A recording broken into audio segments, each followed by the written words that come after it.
2330년이었어요. 중국의 한 연구소에서 시작된 전염병이 전 세계로 퍼지기 시작했죠. 처음에는 바이러스가 연구소에서 유출됐다는 소문이 돌았지만 곧 모든 게 통제 속으로 들어갔어요.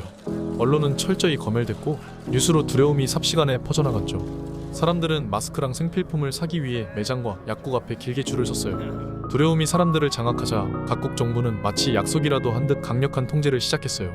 사람들은 그 통제에 순응할 수밖에 없었죠. 정부는 곧 신약이 개발될 거라며 사람들을 안심시켰고 안전성이 검증되지 않은 신약이 신속하게 공급되기 시작했어요. 모든 게 사전에 준비된 것처럼 착착 진행됐고 신약을 복용하지 않으면 외출조차 할 수 없는 강력한 조치가 시행됐어요. 이건 거의 강제적인 신약 투여나 다름없었죠. 많은 전문가들이 신약의 안전성에 대해 경고했지만 사람들은 무슨 일이 일어나는지 제대로 인식할 겨를도 없이 신약을 받아들였어요. 전 세계 인구의 90% 이상이 신약을 복용했는데도 전염병은 멈추지 않았어요. 이때 많은 사람들이 신약에 대해 의심하기 시작했고 투약을 멈춘 사람들도 생겨났죠. 하지만 이미 많은 사람들이 신약을 먹었고 부작용이 나타나기 시작했어요. 수많은 사람이 부작용으로 부동맥이 생기고 혈액암에 걸리며 임신을 하지 못하는 등 많은 부작용이 나타났지만 정부는 신약과의 관계를 인정하지 않았어요. 정부는 이를 은폐하려 했지만 소수의 용감한 사람들이 진실을 밝히기 위해 노력했어요. 그들은 신약이 단순한 치료제가 아니라 인류를 통제하기 위한 도구라는 사실을 알아내고 경고했죠.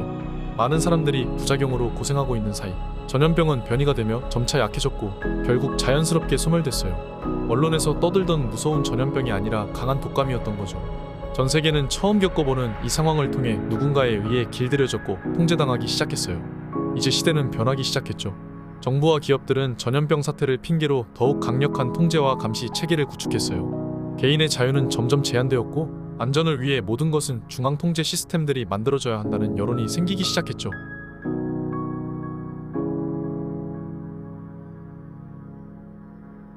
전염병이 소멸된 후 잠시 안정기가 찾아오는 듯했지만 전 세계는 점점 소용돌이 속으로 빨려 들어갔어요.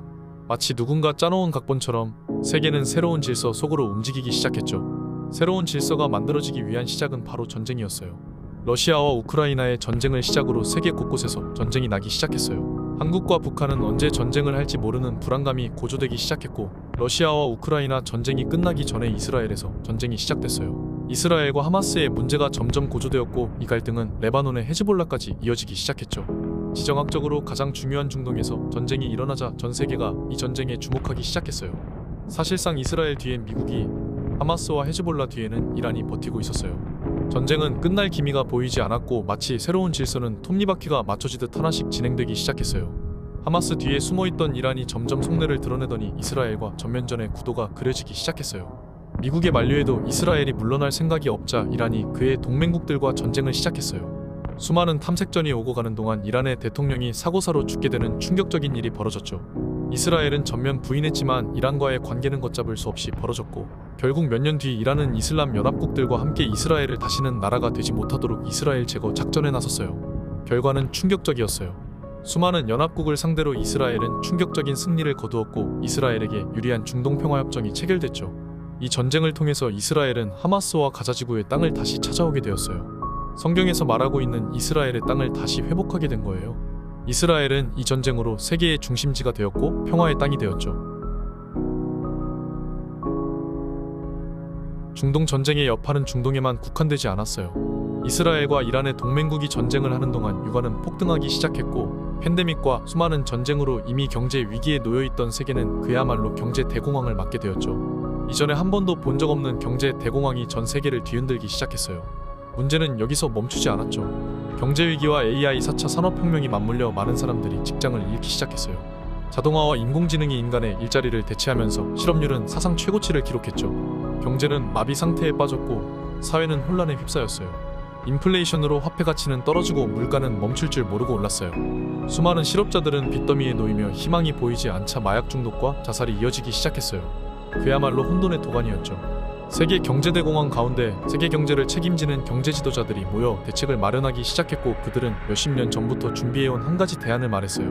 그레이트 리셋이었죠. 걷잡을 수 없는 경제를 새로운 시스템으로 리셋하며 전 세계 통화를 합치고 경제가 휘청거리지 않도록 중앙 시스템에서 관리하자는 거였어요. 이전 같으면 수많은 사람들이 들고 일어났을 말들이 인류의 85%가 빚더미에 앉아있는 사람들에게 희망으로 들려지기 시작했죠.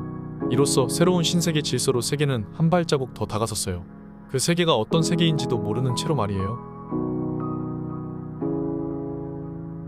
경제 대공황 가운데 그레이트 리셋이라는 대안으로 수많은 여론이 돌아섰지만 쉽게 시작되진 않았어요. 그런데 그레이트 리셋이 시작될 수밖에 없는 상황이 터졌는데 그것은 인류 역사상 한 번도 없던 강력한 전염병이 시작된 거였어요. 몇 년 전 겪은 독감과는 비교가 안 되는 진짜 전염병이었죠.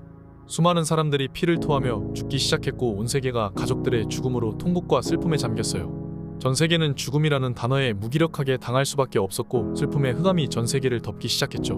몇 년 전의 경험이 있음에도 사람들은 두려움의 신약을 찾기 시작했고 정부의 통제를 따르기 시작했어요. 전 팬데믹과는 비교가 안 될 정도로 상황은 심각했고 전 세계의 정부가 하나가 되어 전염병을 대처했지만 역부족이었어요. 결국 이 전염병으로 인구의 3분의 1이 죽었어요. 전 세계는 패닉에 빠졌고 그레이트 리셋을 선택할 수밖에 없었죠. 모든 화폐는 통합되었고 이전과는 비교가 안 되는 통제가 시작되었어요. 상황이 이렇게 되자 각 나라 정부들은 자신이 세계의 패권을 가지려고 마지막 혈투를 시작했어요. 세계의 중심이 된 부의 상징인 이스라엘을 무너뜨리고 패권을 잡기 위해 이란을 물밑 작업을 시작했고 그 결과 이란과 중동 국가들, 러시아, 중국, 북한의 이슬람 공산주의 전선이 형성되었어요. 그들은 때를 기다리다 이란과 러시아를 중심으로 이스라엘을 공격했어요. 세계의 패권이 걸린 숨막힌 전쟁이었어요. 이 전쟁을 후에 사람들은 1차 곡과 마곡 전쟁이라 불렀죠.